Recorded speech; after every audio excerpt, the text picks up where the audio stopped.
make this climb. My life deserves this shift. So I'm about to jump this cliff. I'm about to jump this cliff. I'm about to jump this cliff. My life deserves this shift. So I'm about to jump this cliff. Hi, welcome to Cliff Jumpers. I'm Shayla and this is Cliff Jumpers. Cliff Jumpers is a podcast designed just for you, for anyone that has ever felt like a misfit, for anyone that has ever felt like that they don't belong, for anyone that's just struggling with being 100% who they are, that's struggling with the everyday, the day struggles that goes on in our mind. We're going to be talking about all those, but this show is for anyone that's ever been a single parent, anyone that's ever made a mistake, anyone that's ever made bad decisions. Because on Cliff Jumpers, we want to encourage people to get back up and keep going.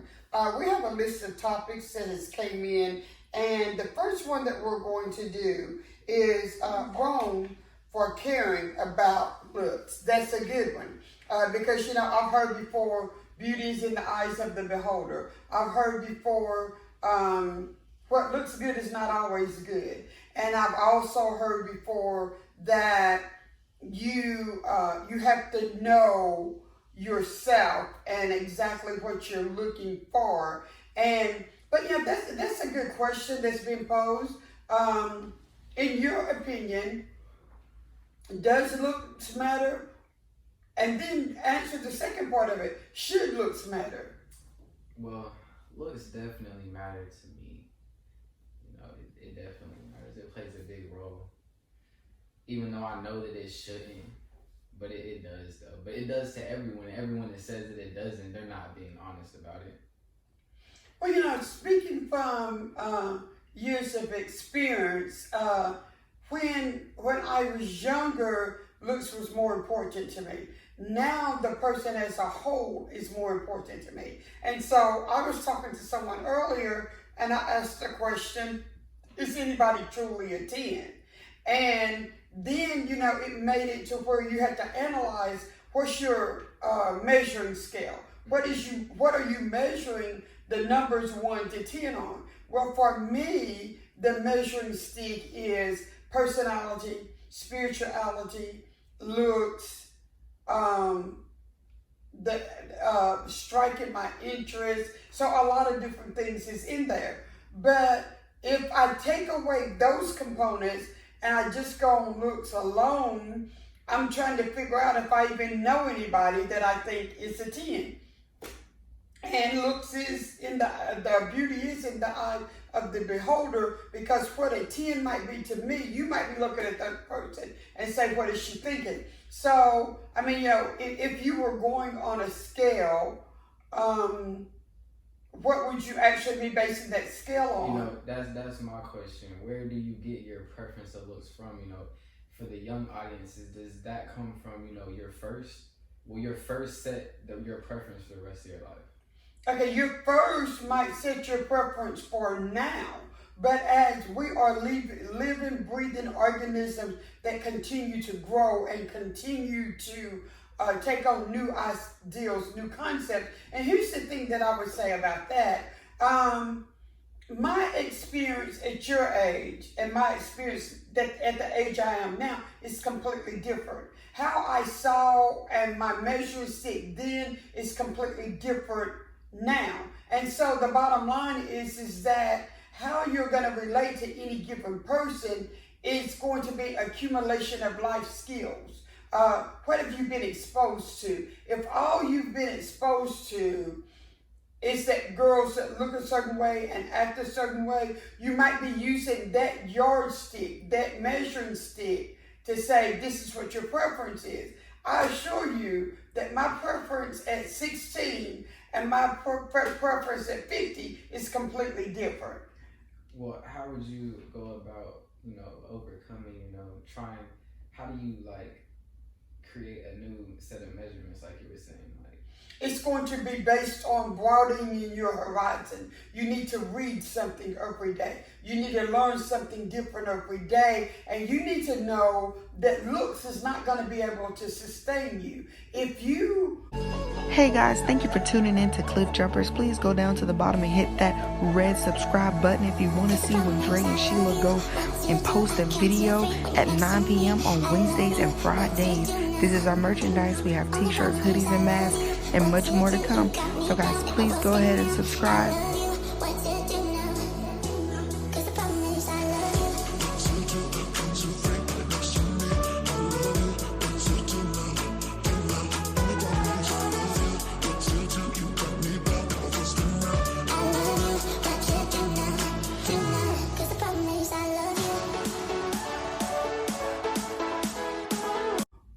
Pick a female that is a raving beauty that can win every beauty contest in the whole entire world.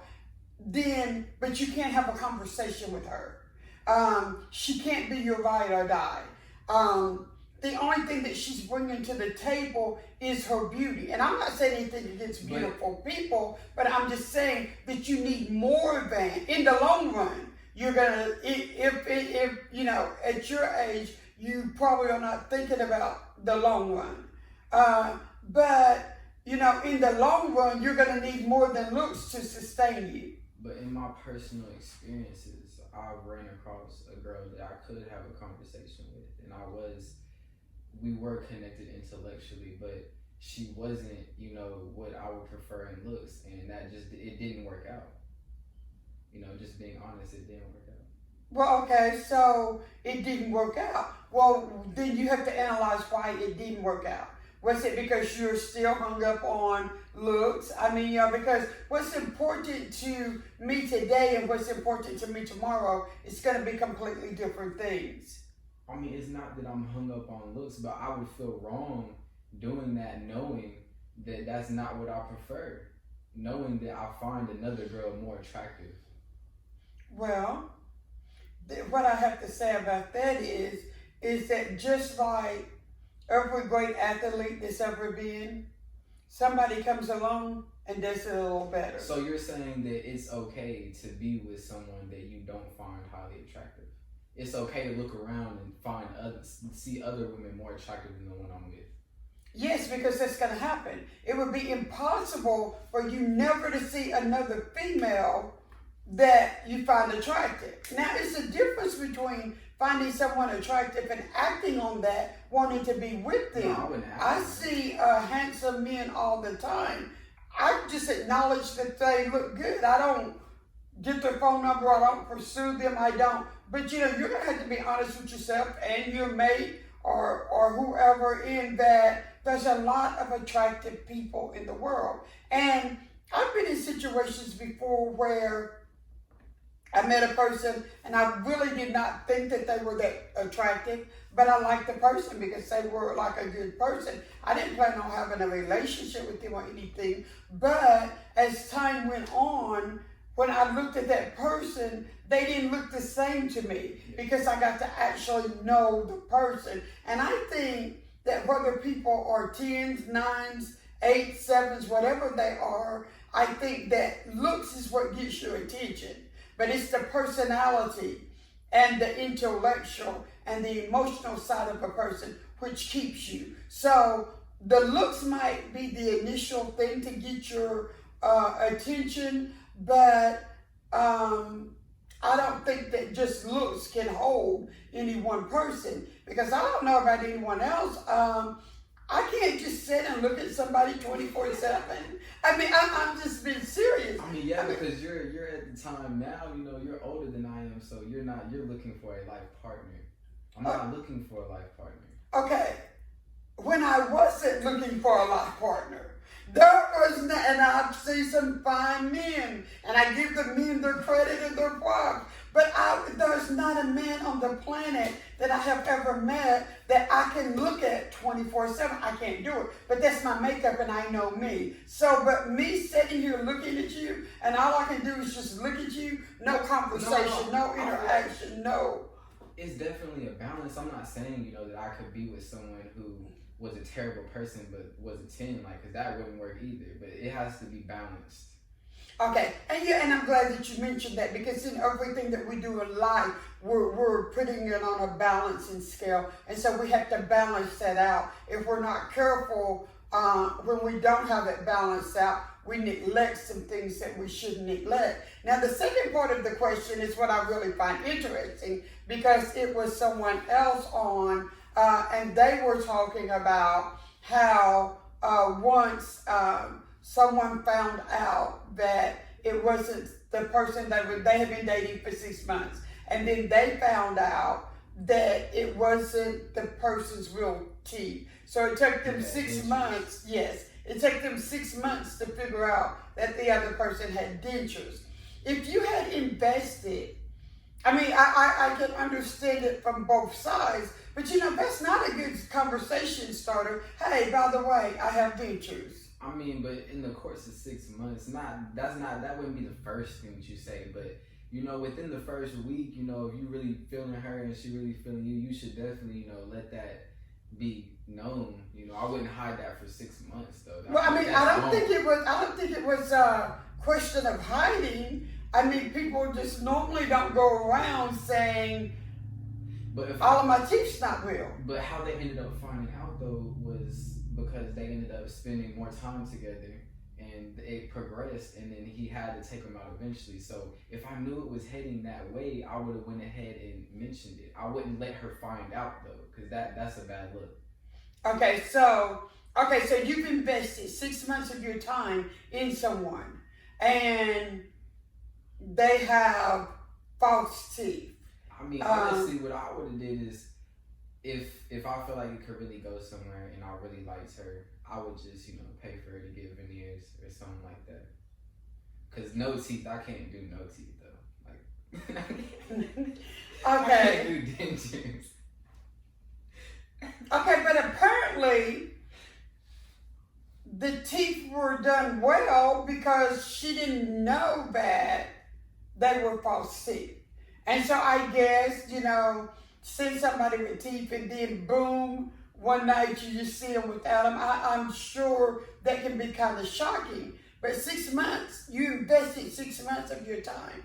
And time is the one thing that you can't get back. So you invested 6 months of your time, and you say, I can't stand the thought of being with a man or a woman without teeth. I'm not going to be able to do this. It depends on how serious and how much I really, liked her.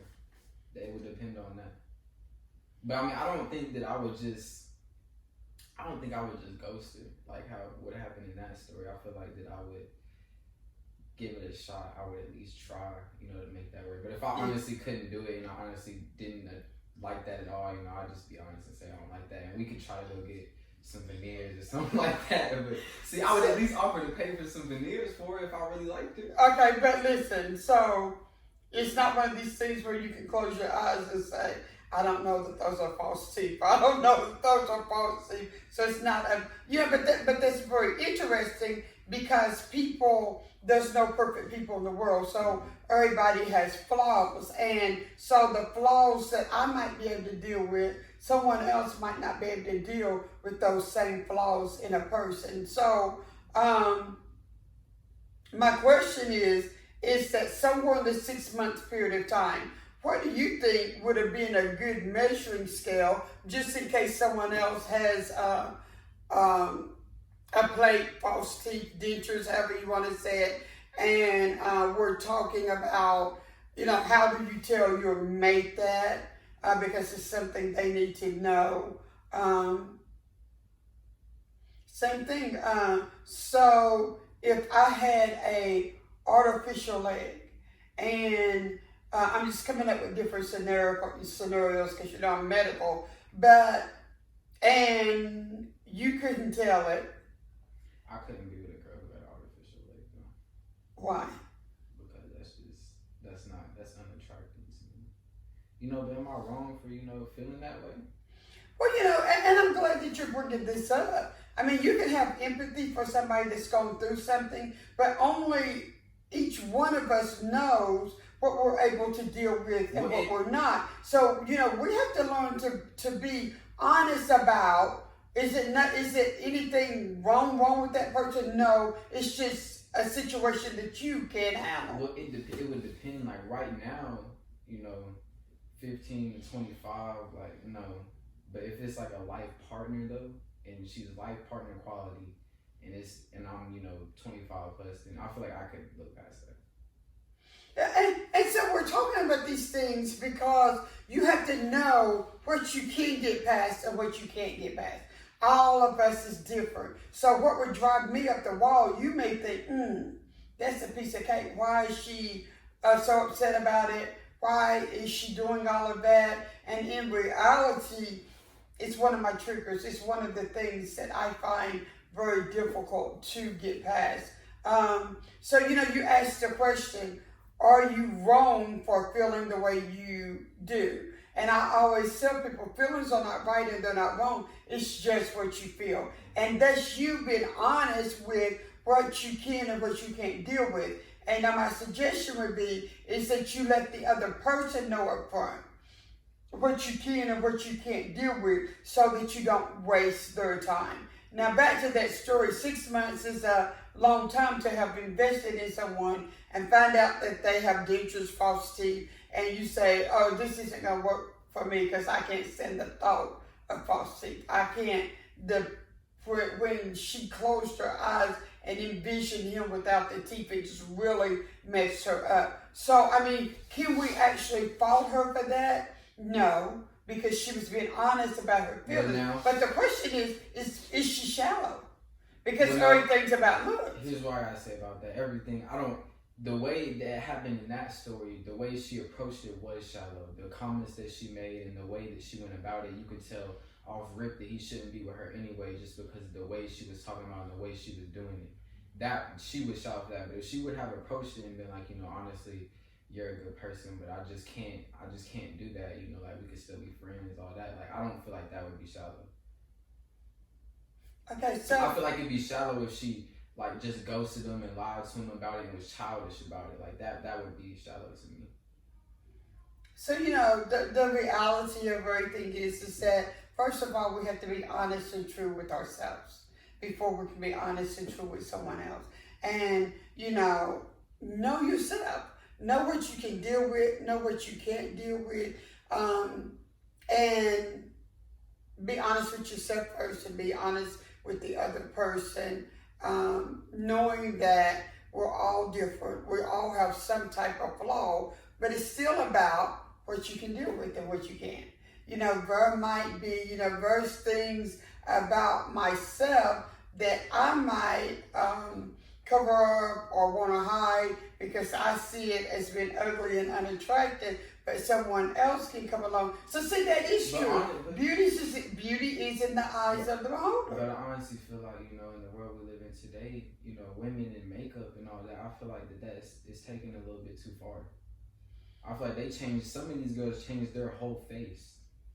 Like they like a whole different person without it. And I wouldn't like that. Like I would rather you be less attractive but be authentically yourself than to try to cover it up with makeup and be attractive. Like that would be a turn off. Okay, so you're saying even with the makeup, a little makeup's okay, but makeup that completely changes the way you are. In my opinion, I don't like no makeup at all. I would rather you just not be that attractive.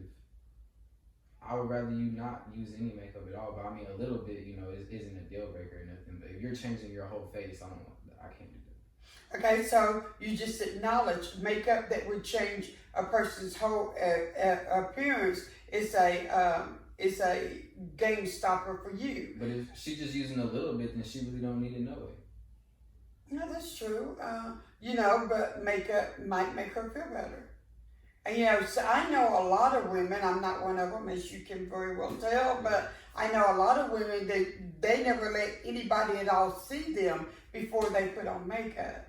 And, but that's their preference, they want to look a certain way before they present themselves to anyone else. And so that could be pride, it could be vanity, anything taken to the extreme is going to be bad. So that's where you have that balance come in again. So, you know, in relationships, be honest, be upfront, be open, be yourself. Because they need to fall in love with the real you. You need to fall in love with the real them. And so although the teeth would not, but see, here's the thing. We say certain things would not be a deal breaker for us, but since we haven't experienced those things, we don't know if it would or not. I don't think very many people can honestly say they would be okay with a 4 or 5. In their eyes, they would be okay with the 4 or 5. I don't think that many people can honestly say that. So you're saying that most people are looking for a 7 and up? Yeah, honestly, that's how I go. But okay, here's the thing that we need to understand about that. Your measuring stick, your measuring scale is yours. And so you know how you're measuring them to give them that score. And, you know, we don't know all of the components in someone else's measuring stick to come up with the number that whoever they're choosing is. And so the people that we might think it's a 4 or 5, since it's in the eyes of a beholder, might be a 7 or 8 to someone else, because it's based on what you've been exposed to. It's based on you knowing yourself to know what you like and what you dislike. So it's based on so many things. But where else does that come from? Like, because you said it doesn't necessarily come from your first. So where does it come from? It comes from your life experiences. What have you been experienced to? What have you been experiencing? What have you been exposed to? If you're exposed to women that's like beautiful, supermodels, whatever, your measuring stick is going to change because you're basing it on that. So you're basically saying that an attractive man is going to look for an attractive woman because his whole life he was counted as attractive, so therefore he was getting more attractive women, so it would be harder for him to go below his standards versus an unattractive man. Well, you shouldn't be settling anyway. And you know, you can look at somebody and I can look at that same person. You might think, not bad, or they're attractive. And I would be thinking, I don't know what he's looking at. So, you know, you've got to understand that the beauty truly is in the eyes of the beholder. And none of us have the same measuring stick that we're measuring these people off of. So, all of our measurements is going to be different, because your life experiences and my life experiences is 2 different things. What have I been exposed to? What is it that I actually feel about men? You know, maybe them being in a suit or whatever, maybe it triggers something. So you have to take all of that in consideration. And no, I do not think that you've been honest and saying what you can take and what you can't take. I don't think that should be considered an insult. I don't think that, because you're saying, you know, it's just me. I have the problem. I have the issue. But they may be able to find someone else that don't have that same hang up and that same issue. So we're pretty much, we like what we like. But what I would say to you is that your likes and dislikes is going to change from time to time. I was just going to say, so you're basically saying that who you find attractive is forever changing. Yes, because when I was in college, I can remember my college days. And when I was in college, I thought some guys was just so fine. They had it all going on, this, that, and another. And now I've seen them now that we've been out of college for a while. And I'm kind of like, what on earth was I thinking? I have another good question. Is it okay, or when you're basing the attraction the number, is it off of solely looks and personality, or could it also add in there like what they have going on in their life, how much money they're making, or is a person wrong for wanting to look at those things? No, you're wise. That's wise, because if you're going to be with me as a lifelong partner, you need to know how I handle money. I could be lousy at handling money. Well, if I'm lousy at handling money, as we come together as one, then you're definitely not going to put me over the money because you know that it's going to be mismanaged. So it's about knowing things and allowing people to succeed and operate in who they are without the pressure of trying to be someone else. Well, would it be wrong for a woman to pick a man who had more money versus another one? But they were on the same level. He just had No, I mean, the money issue keeps coming up, but money's a byproduct.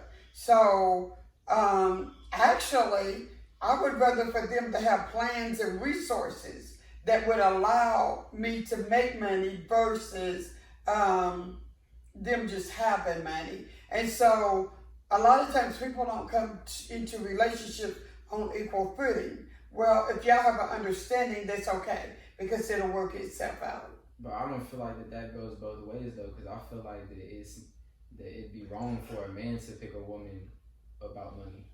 It's wrong for a man to do what? Excuse me. Pick a woman for money. It is.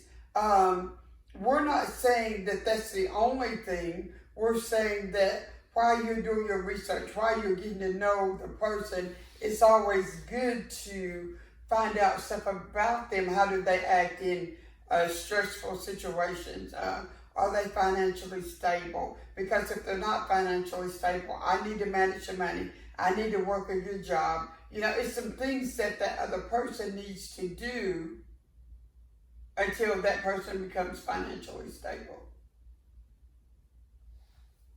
So is there any other questions on